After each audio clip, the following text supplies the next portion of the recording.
আমরা বিদ্যুৎ কেন্দ্র দিতে পারি, তারা যেন নিয়ে তাদের গন্তব্যস্থলে যেতে পারে। এই জন্য আমরা আজকে অনুষ্ঠানটা খুবই সংক্ষেপ করেছি। আর একটা জিনিস, আজকে একটি ব্যক্তিগত দল জনগণের দুঃখের দুর্দশার মধ্যে হালুয়াঘাট পৌর পরে বলবো, আজকে এই টিম কিন্তু আমার কেনা টিম না, আমার টাকায় কেনা টিম না। এই টিম দিয়েছে স্বয়ং বিএনপির ভারপ্রাপ্ত চেয়ারম্যান জনাব তারেক রহমান। আমরা একে একে সব জায়গায় যাব, কখন এখানে করছি ইনশাআল্লাহ পরবর্তী যে পুনর্বাসন সেটা আমরা করব। এই জন্য আপনাদেরকে অনুরোধ করব, আপনারা ধৈর্য সহকারে এখানে থাকবেন এবং সহযোগিতা করবেন। এখানে প্রথমে বলে দিচ্ছি, যেখানে পক্ষ থেকে আমাকে টিম দেওয়ার জন্য হালুয়াঘাট দুবাউড়া গণমানুষের নেতা সৈয়দ ইমরান সালাউদ্দিন সাহেবকে ধন্যবাদ জানাই। আমি এই টিম পেয়ে নবমুসলিম হিসেবে আনন্দিত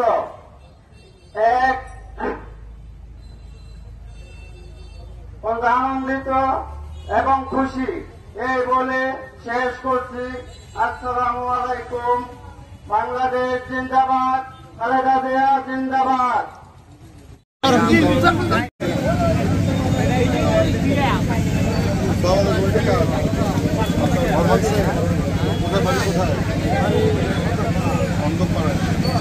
মুরব্বী কি চাই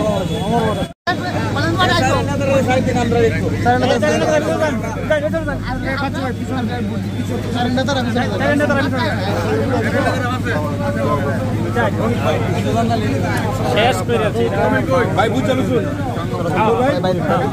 আমরা লাগতো না বাড়ি ঘর ছিল এই বন্যার সময়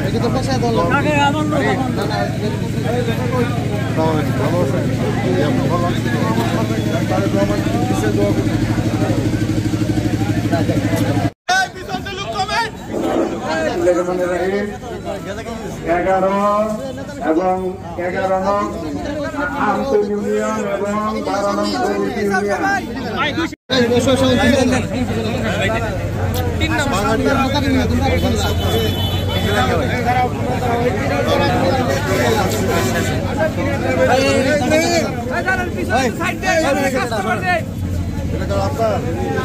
আরে বাবা ভাই ভাই ভাই লাইভ চলতেছে ভাই এত কাছে চাপ নিতে হবে। ভালো আছেন? আপনার বাড়ি কোথায়? দুইটা ঘর, এখন দুইটা ঘরে নিয়ে আপনাকে দিতে পারতাম, আমরা তো সরকারে নাই। সামনের দিনে যদি আমরা সরকারে আসি তখন আমরা 4 নম্বরের টিম লিডার আছে।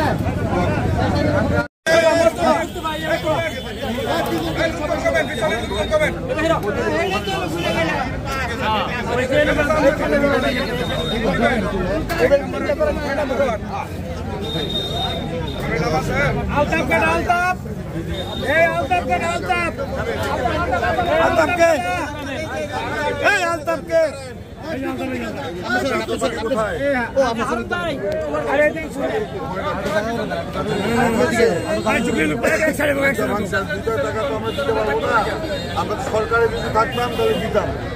দোয়া করবেন ধানের শীষের জন্য, ঠিক আছে? মনে রাখবেন বিপদের দিনে যারা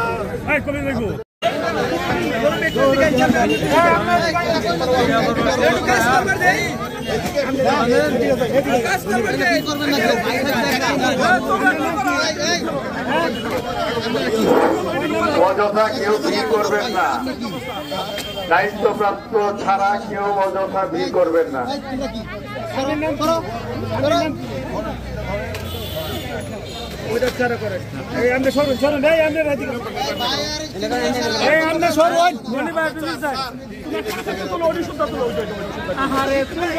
আমার খ্রিস্টানরা দিবে না কি করা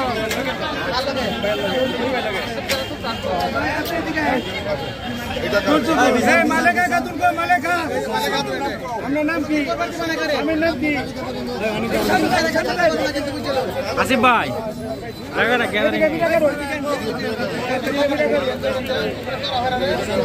সবাই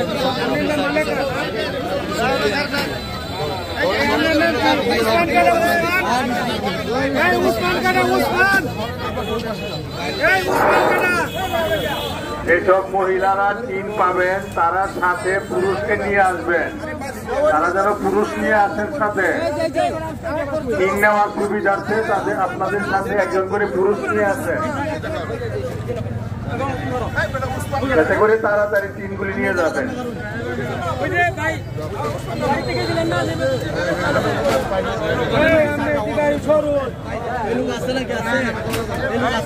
ভাই সাইড দিয়ে কই খারেছে আপনার বাড়ির নাম কি?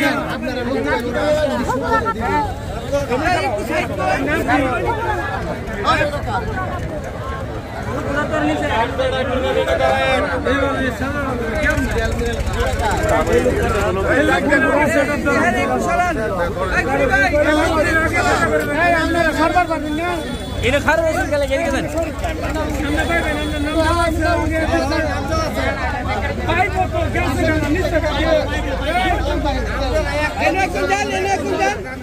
নাম ডাকো নাম ডাকো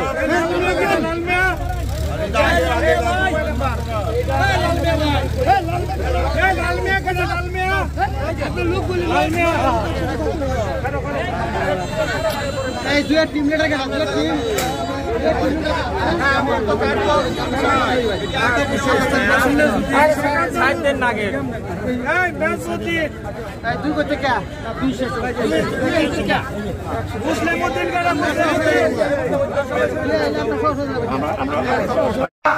এই বন্যা আমরা পানির সুতে ভাসিয়ে পেরেছি, আমরা এই বন্যা খাওয়ানে বনে বহু কষ্ট করছি, আমরা এই বন্যা কোন করছেন 3 দিন 4 দিন মতো চুলায় আগুন চলে না। এই বন্যার সময় এই বিনীত ভাই আমরা নৌপানে ঘরে ঘরে পানির ব্যবস্থা, এই যে ইয়ার ব্যবস্থা, এই পানির ব্যবস্থা প্রত্যেকের ঘরে ঘরে আমরা যেতে হয়েছে। আর ভালো মন্দ জিজ্ঞাসা করে যাইছে করতে না করতে জানেন না প্রত্যেকের ঘরে ঘরে। তাহলে এমন একটা সোনার মানুষ যদি আমরা সাজিয়ে দেই, আমরা হাইবাবের মধ্যে সারা জীবন করা ধরলে মনে করবো। আমরা কি এই বিনীত ভাইয়ের মধ্যে আছি কিনা? তাহলে আমরা এই বিনীত ভাই যদি আমরা মনে থাকে না, তাহলে আপনার মনে করবেন আমরা এই সোনার পরিবার থেকে সোনার পরিবার থেকে। তাহলে আমরা এই বিনীত ভাইয়ের সাথে থাকি, এই খালেদা দিয়া সাথে হয়ে গেলাম, খালেদা দিয়া সাথে থাকি সাথে হয়ে গেলাম। তাহলে আমরা ভাই সকলেই সমবস্থা কত লম্বা করতে পারতাম না, অল্প কিছু কথা থেকে আগে দিলাম। কথা হলে আপনারা সকলেই বিনীত ভাইয়ের আশা ভরসা কামনা পূর্ণ করবেন। আমরা বহুত কষ্ট পরিশ্রম করছি, আমাদের এই পাইনা কান্দা বাড়ি সেইখানে আমার নিজাম ভাই একটু মারি দিচ্ছি, আর এই বছর মারি করছে না। আমরা এই ইনস্টল করাতে ওই যে তার ইনস্টল করার অপেক্ষা আপনারা একদিন একটা কারণ দিতে না, একদিন আপনারা একদিন পুজো করছে না, জিজ্ঞাসা করছে না। তাহলে ভাই সকলেই ভালো থাকেন, সকলেই মিলিয়ে পরে আপনারা কেউ ছাড়বেন না, সারুন সকলেই দুঃখ আসবে আর শান্তি বাজারে সবাই দেন না। তাহলে ভাই আমি এই কামনা করি, আমার বক্তব্য শেষ করলাম। সকলের প্রিয় মানুষ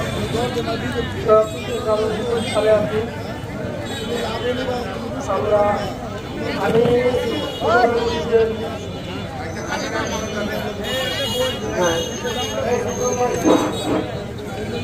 এখানে তারেকুর রহমানের অনুদান আমরা কেউটি পাইয়া আমরা খুবই আনন্দিত এবং আমরা উপকার করি যারা আছি সকলে এখানে যাতে সন্তুষ্ট থাকি এবং আমি নিজে অনেক সন্তুষ্ট।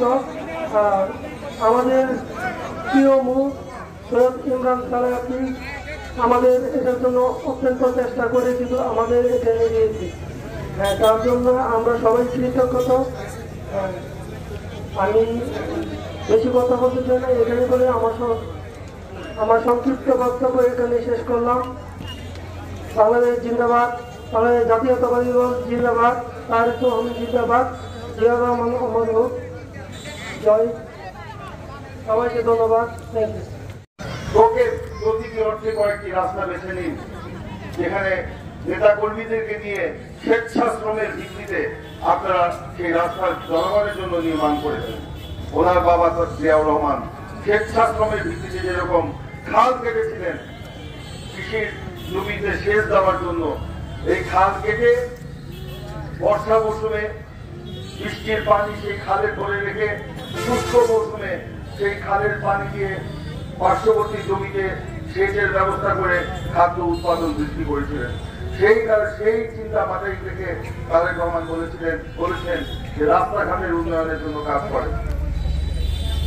আমরা আপনাদের জ্ঞাতার্থে জানাতে চাই সেই পরিকল্পনা হালুয়াঘাটে আমরা গ্রহণ করছি। আমরা হালুয়াঘাটে আমাদের সকল নেতা কর্মীকে নিয়ে আমরা নিজেরাই হাতে কোদাল দিয়ে আমরা রাস্তা তৈরি করে দিব, আমরা মানুষের যাতায়াতের সুবিধা করে দিব। যেখানে বন্যার পানিতে রাস্তা নেমে গেছে, আমার নেতা কর্মীরা একটু পানি মনে কম দিব, কারণ তারা ভয় পেয়ে গেছে যে স্বেচ্ছাশ্রমে রাস্তা বানাতে গিয়ে কি বিপদে পড়ি। কোনো বিপদ হবে না, আমি আপনাদের সাথে থাকি, আমিও কোদাল ভাবে রাস্তা নির্মাণ করবো। ঠিক আছে, ওইদিকে ঠিক আছে সবাই। পিছনের ছাত্র নেতারা মুখ কালো, ছাত্র নেতাদের মুখ কালো করলে চলবে না, তারাই অগ্রগামী থাকতে হবে এই স্বেচ্ছাশ্রমে রাস্তা নির্মাণের জন্য। ইনশাল্লাহ আমরা কয়েকদিনের মধ্যেই সেই পরিকল্পনা নিয়ে আপনাদের সামনে হাজির হব নাকি? যাই হোক, এটা বললাম, এটাই হচ্ছে তারেক রহমান। আমরা তারেক রহমানের বিএনপি, নতুন বিএনপি, জিয়াউর রহমানের বিএনপি, খালেদা জিয়ার বিএনপি। আমরা কথা বলা রাজনীতিতে বিশ্বাস করি না, আমরা নেতিবাচক রাজনীতিতে বিশ্বাস করি না, আমরা ইতিবাচক রাজনীতিতে বিশ্বাস করি। আমরা সরকারে থাকি কিংবা বিরোধী দলে থাকি, কিন্তু জনগণের পাশে আমরা সব সময় থাকি। জনগণের সুখে দুঃখে তাদের পাশে থাকি, জনগণের দুঃখ দুর্দশায় তাদের পাশে থাকি। তারেক রহমান বলেছেন, দুর্যোগ দুর্বিপাকে বিএনপি থাকে জনতার পাশে। আপনারা শুনেছেন যে আমাদের এখানে যে করোনা হয়ে গেল, করোনার সময় মানুষ ভয়ে আক্রান্ত, আতঙ্কিত, মানুষ ঘর থেকে বের হয় না। তিনি নির্দেশ দিয়েছিলেন, জনগণের জন্য আমরা কাজ করি, এত ভয় কিসের? জন্ম যখন হয়েছে মৃত্যু তো একদিন হবে, আমরা এই মানুষকে সহযোগিতা করবো না? তার নির্দেশে সারা বাংলাদেশে আমরা বিএনপির অফিসগুলোকে আমরা সেদিন করোনা সেবা কেন্দ্রে পরিণত করেছিলাম। আপনাদের মনে আছে হালুয়াঘাটে আমাদের অফিসে, হালুয়াঘাটে যখন জনমানব শূন্য, সারাদিনে একটি রিক্সা চলে কিনা, একটি মানুষ যায় কিনা, এরকম পরিস্থিতি ছিল। সেদিন আমাদের নেতারা আমার আহ্বানে সাড়া দিয়ে তারেক রহমানের নির্দেশে অফিস খুলে বসেছিলেন। সেখানে আমরা বিনামূল্যে আপনার করোনা রোগীদেরকে আমরা সহযোগিতা করেছি, ওষুধ দিয়েছি। আমাদের ছাত্র দলের, যুব দলের, স্বেচ্ছাসেবক দলের, শ্রমিক দলের নেতা কর্মীরা করোনা আক্রান্ত মানুষের বাড়ি বাড়ি গিয়েছে, তাদের নাম টেলিফোন নাম্বার জোগাড় করে আমাকে দিয়েছে। আমি ইমরান সাহেব প্লিজ বলতে পারি, তারেক রহমানের নির্দেশে সেদিন আমি প্রত্যেকটা করোনা রোগীকে টেলিফোন করে আমি খবর নিয়েছি। তাদের কি লাগবে, কি ওষুধ লাগবে, অক্সিজেন লাগবে কিনা, খাওয়া লাগবে কিনা, সেটাও খবর নিয়েছি। তারা যা বলেছেন তাদের চাহিদা অনুযায়ী আমরা, যাদের বাড়িতে খাবার ছিল না করোনার সময়, আমরা বাজার করে তাদের বাড়িতে গিয়ে বাড়িতে পাঠিয়েছি। আমরা অক্সিজেন কিনে রেখেছিলাম, যাদের অক্সিজেন ছিল না আমরা তাদের বাড়িতে বাড়িতে অক্সিজেন পাঠিয়েছি। আমরা এখানে মোবাইল একটি অ্যাম্বুলেন্স সার্ভিসের ব্যবস্থা করেছিলাম, যদিও সেটা আমাদের হালুয়াঘাটে লাগে নাই। যে কেউ যদি খবর দেয় রোগী আক্রান্ত, আমাদেরকে হালুয়াঘাট থেকে ময়মনসিংহে নিয়ে যেতে হবে, সেটাও আমরা করতাম। আমরা বিনা পয়সায় ওষুধ দিয়েছি, ফলমূল দিয়েছি, পুষ্টিকর খাদ্য দিয়েছি, আপেল, কমলা, লেবু, ডিম, আনারস কিনে আমরা বাড়িতে বাড়িতে পাঠিয়েছি। যাদের প্রয়োজন তারা এসে নিয়ে গেছে। এটাই হচ্ছে বিএনপি। বিএনপি তখন কঠিন বিরোধী দল আওয়ামী লীগের দমন নিপীড়নের মধ্যে ছিল। আওয়ামী লীগের নেতা কর্মীদের তখন খুঁজে পাওয়া যায় নাই, বরঞ্চ তারা সেই করোনাকে ব্যবহার করে দুর্নীতি করার জন্য ব্যস্ত ছিল। আর বিএনপি কর্মীরা ছিল জনগণের পাশে, মৃত্যু ঝুঁকি নিয়েও তারা সেদিন মানুষের পাশে দাঁড়িয়েছিল। এই কাজ করতে করতে আমিও করোনায় আক্রান্ত হয়েছিলাম। আমিও করোনা আক্রান্ত হয়েছিলাম, কিন্তু আল্লাহর রহমতে আপনাদের দোয়ায় সেই করোনা থেকে মুক্ত হয়েছে। আজকে তাদের রহমতে সেই কথা আমার কানে বাজে যে জন্ম হয়েছে, মৃত্যু তো হবেই। আমার মৃত্যু যখন আসবে কেউ আমাকে ধরে রাখতে পারবে না। সেই কারণে আমরা সেই কাজ করেছি, জনগণের পাশে গিয়ে আমরা দাঁড়ানোর চেষ্টা করেছি, এখনো করছি। বিএনপি এখনো কিন্তু ক্ষমতায় নাই, বিরোধী দলে। আমরা এই বন্যার সময় যা করেছি, আমি মনে করি আমরা সর্বোচ্চটা দিয়ে চেষ্টা করেছি। আমরা সরকারের প্রতি আহ্বান জানাতে চাই যে একক বিএনপির পক্ষে এককভাবে এই লক্ষ লক্ষ দুর্দশাগ্রস্ত মানুষকে সহযোগিতা করা সম্ভব নয়। আজকে আমরা টিম দিলাম, এটা প্রয়োজনের তুলনায় অতি সামান্য। আমি আগে বলেছি আমাদের স্বাদ আছে কিন্তু সাধ্য নাই। আমাদের যদি টাকা থাকতো আমরা সেটা করতে পারতাম, সেটাও নাই। সেই কারণে আমরা সরকারকে বলবো, সরকারের কাছে টাকা আছে, আমার আপনার ট্যাক্সের পয়সায় সরকার চলে, সরকার সেই টাকা দিয়ে জনগণকে সহযোগিতা করে। সরকারকে বলবো বন্যা ত্রাণে যা করেছেন, আমরা কখনো বলেছিলাম পর্যাপ্ত ত্রাণ সামগ্রী দেওয়ার জন্য। আমরা জানি আওয়ামী লীগ দেশের অর্থনীতিকে ধ্বংস করে গেছে, সরকারের তহবিলে সেই যেমন টাকা নাই, হয়তো তারা দিতে পারেনি। কিন্তু আজকে পুনর্বাসন, মানুষের ক্ষেতের ফসল সব নষ্ট হয়ে গেছে। এই ক্ষেতের ফসল বিক্রি করে মানুষ পরবর্তী 6 মাস তার জীবন কিভাবে চলবে সেটা নির্ধারণ করতো, সেটা আজকে তাদের কিন্তু এখন নির্ধারণ করার সুযোগ নাই। মানুষের কপালে হাত, সরকারকে বলবো তাদের পাশে গিয়ে দাঁড়ানোর জন্য। যাদের জমির ফসল নষ্ট হয়েছে তাদেরকে সুদবিহীন কৃষি ঋণ দিতে হবে। আগামী ফসল উদ্ধার না পর্যন্ত তাদেরকে ত্রাণ সহযোগিতা দিতে হবে। এখানে এনজিওদের বিভিন্ন সুদের জন্য তারা বাড়িতে বাড়িতে যাচ্ছে, সেটা বন্ধ করতে হবে। আগামী ফসল না উঠা বন্ধ রাখতে হবে। যাদের মৎস্য খামার ভেসে গেছে তাদেরকে নতুন করে মাছ চাষ করার জন্য নতুন করে সুদমুক্ত ঋণ দিতে হবে। সার, বীজ, কীটনাশক, ডিজেল বিনা পয়সায় কৃষককে দিতে হবে, ক্ষতিগ্রস্ত কৃষককে দিতে হবে। সরকারকে আমি বলেছি যে আওয়ামী লীগ অর্থনীতি ধ্বংস করে গেছে। আমি বলবো অন্য কোন উন্নয়ন প্রকল্প যেগুলি আওয়ামী লীগ গ্রহণ করেছিল জনগণের জন্য, যেটা এই মুহূর্তে প্রয়োজন নয়, সেখান থেকে দরকার হলে টাকা কেটে এনে আমার এই অসহায় দুর্দশাগ্রস্ত মানুষকে সহযোগিতা করতে হবে। মানুষকে বাঁচানো যাবে না। আর মানুষকে যদি আমরা বাঁচাতে না পারি তাহলে কিসের রাজনীতি, কিসের দেশ, কিসের সরকার? জনগণ তো আমাদেরকেই দোষারোপ করবে। সেই জন্য আমরা সরকারকে বলবো, প্রশাসনকে বলবো যে আমরা যা পারি তাই নিয়ে মানুষের কাছে হাজির হচ্ছি। আপনারাও ব্যাপকভাবে জনগণের পাশে এসে দাঁড়ান। নচেৎ এই জনগণের দুঃখ দুর্দশার আর কোনো শেষ থাকবে না। যাই হোক, আমি আমার বক্তব্য দীর্ঘায়িত করবো না। আজকে আমি বলেছি বিএনপি আজকে সরকারের নাই, বিরোধী দলে।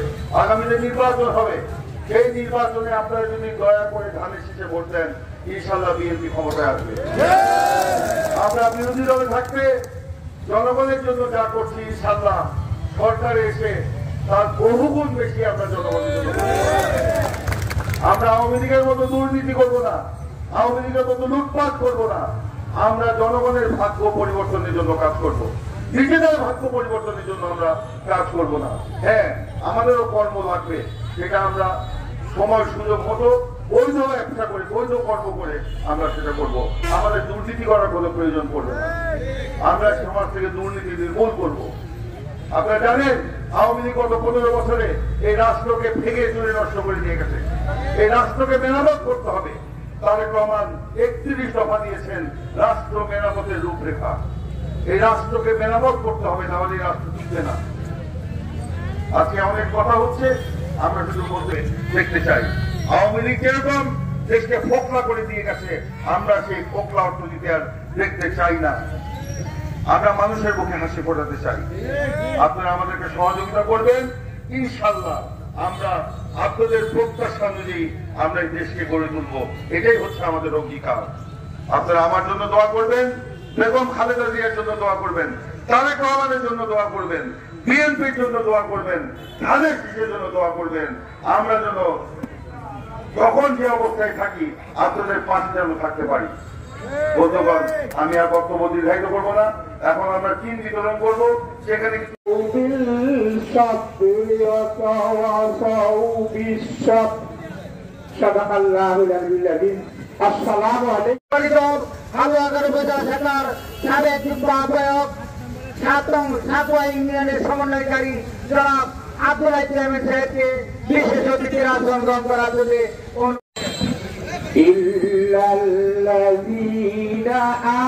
আমানু ওয়া আমিলুস সালিহাত ইউনিয়নের সম্মানিত সাবেক চেয়ারম্যান 6 নং পিলরা ইউনিয়নের সমন্বয়কারী বিএনপির সাবেক সদস্য জনাব মিজানুর রহমান মিজান সাহেবকে বিশেষ অতিথির আসন হালুয়াঘাট উপজেলা শাখার সাবেক সম্মানিত সদস্য 1 নং আমতলী ইউনিয়নের সম্মানিত চেয়ারম্যান 12 নং সতীশ ইউনিয়নের সমন্বয়কারী জনাব 8 নং নড়াইল ইউনিয়নের সমন্বয়কারী জনাব আলমগীর বিপ্লব সাহেবকে বিশেষ অতিথির আসন গ্রহণ করার জন্য অনুরোধ জানাচ্ছি। বিশেষ অতিথি সম্মানিত সদস্য 10 নং ঘোড়াল ইউনিয়নের সমন্বয়কারী জনাব আলী আসাদ সাহেবকে বিশেষ অতিথির আসন গ্রহণ করার জন্য অনুরোধ জানাচ্ছি। বাংলাদেশ জাতীয়তাবাদী দল ময়মনসিংহ উত্তর জেলা শাখার সম্মানিত সদস্য হালুয়াঘাট 1 নং ভ্রমণকারী ইউনিয়নের সমন্বয়কারী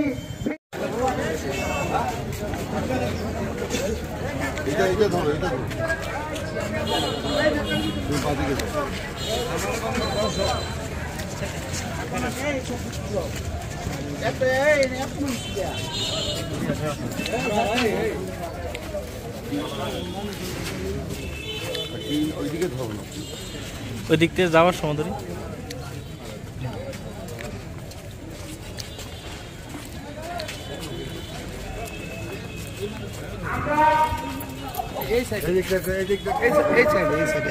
ভাই সরেন না মানিক ভাই সরেন বুঝছি আইসে টিন আইসে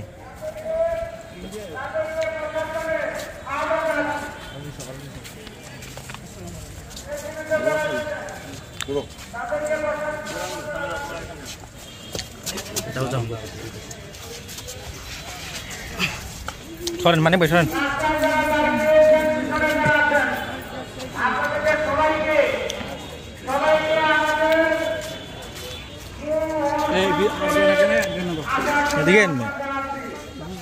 আরে ভাই এটা গুলো কাজের জিনিস এটা বুঝলে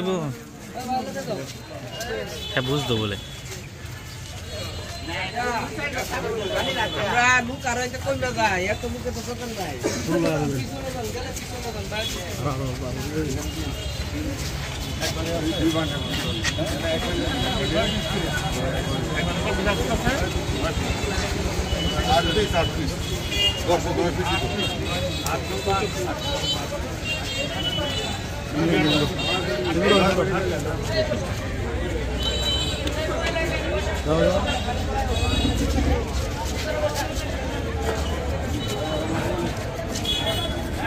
আমাদের আজকের মুলতবি সভার সম্মানিত সভাপতি আসন গ্রহণ করেছেন আমাদের প্রধান অতিথি মহোদয়, উনি আমাদের মাঝে পুনরায় আজকের এই অনুষ্ঠানে প্রধান অতিথির আসন গ্রহণ করেছেন, অন্যান্য অতিথিবৃন্দ আসন গ্রহণ করেছেন। এই পর্যায়ে বক্তব্য রাখার জন্য আহ্বান জানাচ্ছি